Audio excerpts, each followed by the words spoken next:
yang punya BLK Padang Pariaman, tapi siswanya banyak Kota Pariaman. Ini apa yang salah? Yang salahnya di mana? Kita tanyakan jangan ke orang, ke diri kita sendiri. Yang salahnya ada satu saja salahnya, sosialisasi kurang. Kalau perlu diberitahukan ke 17 camat, 103 nagari. Kami miris dulu di sini, kalau ada siswanya 30, 25-nya Kota Pariaman. Sedangkan kita di sini di Sedaknakerkop Padang Pariaman. Nah, kalau bisa instrukturnya diajak bergabung, karena bagi mereka, bagi BLK yang penting kegiatannya jalan. Mereka tidak peduli siswanya ini mau dari Padang Panjang, dari Padang, memang tidak ada aturan untuk membatasi itu. Namun kita berharap BLK kita ini yang jelas untuk kita dulu.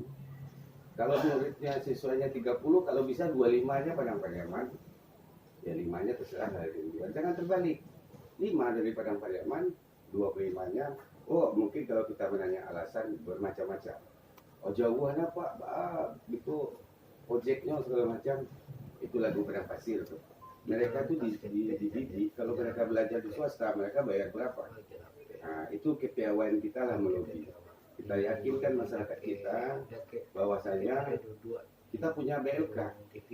Tentunya ini satu saja kepandaian mereka servis AC, mereka bisa hidup satu keluarga.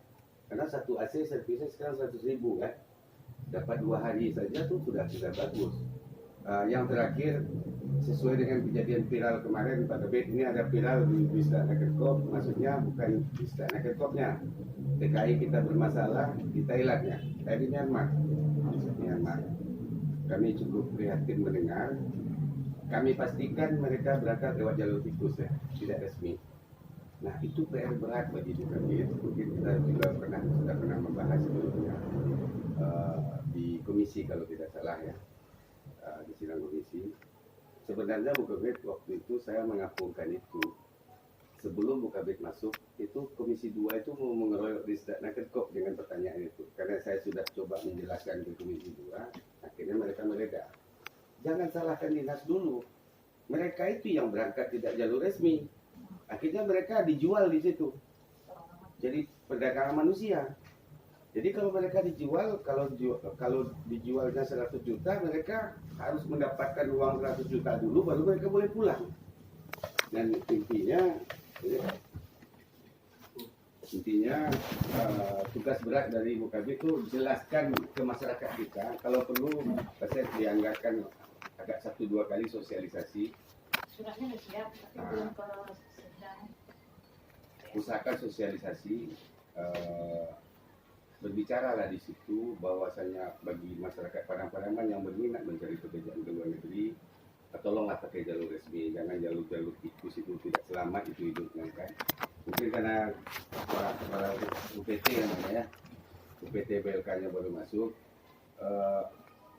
jadi mungkin kami merasa perlu dalam validasi ini mengingatkan kepada kawan-kawan.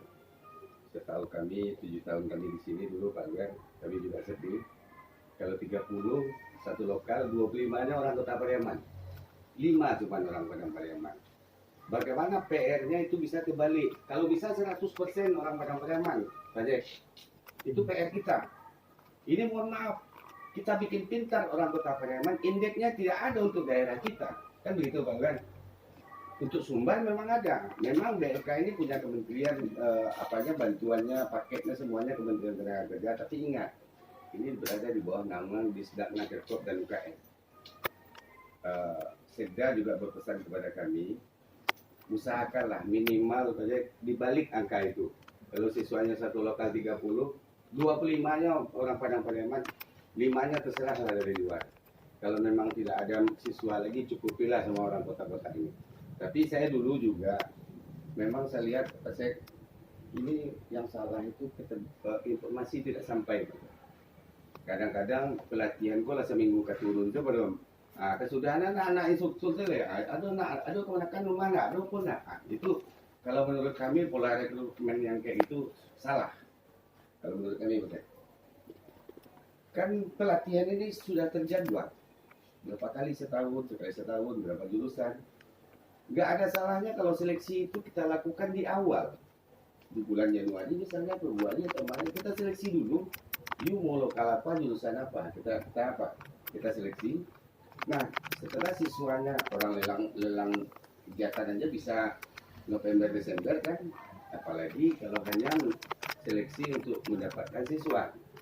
Misalnya kita kan sudah tahu tuh biasanya kan tahun 2023 ini ada berapa paket pelatihan ya benar, kan sudah nampak di DPA itu biasanya kan. Ke depan barangkali ini masukan dari kami, kalau bisa di Januari atau Februari lakukanlah seleksi penerimaan siswanya itu lebih cepat lebih baik, karena biasanya ilmu tak tajwid so. Kalau ada turun paket 8-nya untuk menjadi siswa tentu yang lebih kan mengingat koreksinya di situ. Mohon perbaikan ke depan. Saya intinya kami mewakili Sekda Padang Pariaman, kami mengharapkan BLK punya kita. Ini tidak ada urusan sama Kota Pariaman, walaupun BLK itu boleh menerima siswa dari manapun. Tapi karena kita yang punya, banyak kok adik-adik kita yang tamat SMA di Awan Malintang, Sungai Geringging, Kampung Dalam itu yang berminat, tapi mereka tidak dapat informasi. Informasi itu tidak sampai. Jadi ini ada dua perbaikan barangkali. Yang pertama, sering-seringlah sosialisasikan. Kalau perlu undang juga camat, wali nagari, sosialisasi. Nanti di bulan Juli ada pelatihan buka Pak, umumkanlah di kecamatan apa, di kecamatan di nagari wali. Kalau sosialisasinya sudah, jangan-jangan nanti untuk siswanya berlebih-lebihan gitu kan. Nggak susah lagi kita menjadi siswa. Itu masukannya barangkali untuk ke depan saja kita bicara, yang lalu biar lalu. Karena intinya semua yang memakai anggaran kita atau anggaran pusat, kita harus lebih fokus dulu untuk melayani masyarakat Padang Pariaman. Kota Pariaman itu nomor 100 itu, gitu kan? Itu menurut hemat kami, koreksi kami kalau salah. Namun ini perbaikan untuk ke depan tentang seluruh inovasi ini. Intinya tujuan inovasi daerah itu adalah output daripada output akhirnya untuk meningkatkan kinerja penyelenggara pemerintah daerah dalam untuk mempercepat mewujudnya kesejahteraan masyarakat Padang Pariaman. Jadi kalau berinovasi, kalau biasanya, Pak, kamu melamar BLK, Pak? Antara Bu, saya lekang Bu. Itu tidak baik, ya, Pak. Kalau bisa baru di pintu, walaupun awak tak berlinasi, Pak Lima, lamar antar orang dulu, antar sampai itu sudah bentuk inovasi juga menurut kami itu, Pak. Walaupun itu hanya melayani orang sedikit, kadang-kadang inovasi itu berakhirnya tetap untuk kesejahteraan masyarakat. Bagaimana nanti masyarakat Padang Pariaman berurusan di sedakna ke UKM, biasanya nggak sesanggupnya Pak Albert. Harapannya ke depan Pak Albert 2024, oh iyalah baru ubah lagi sedang lama urusan itu gitu. Nah, itulah inti makna daripada inovasi sendiri. Barangkali Pak Sek, mantan Bapeda sendiri paham maksud kami. Itu saja dari kami, tambahnya Pak Albert. Terima kasih. Assalamualaikum warahmatullahi wabarakatuh.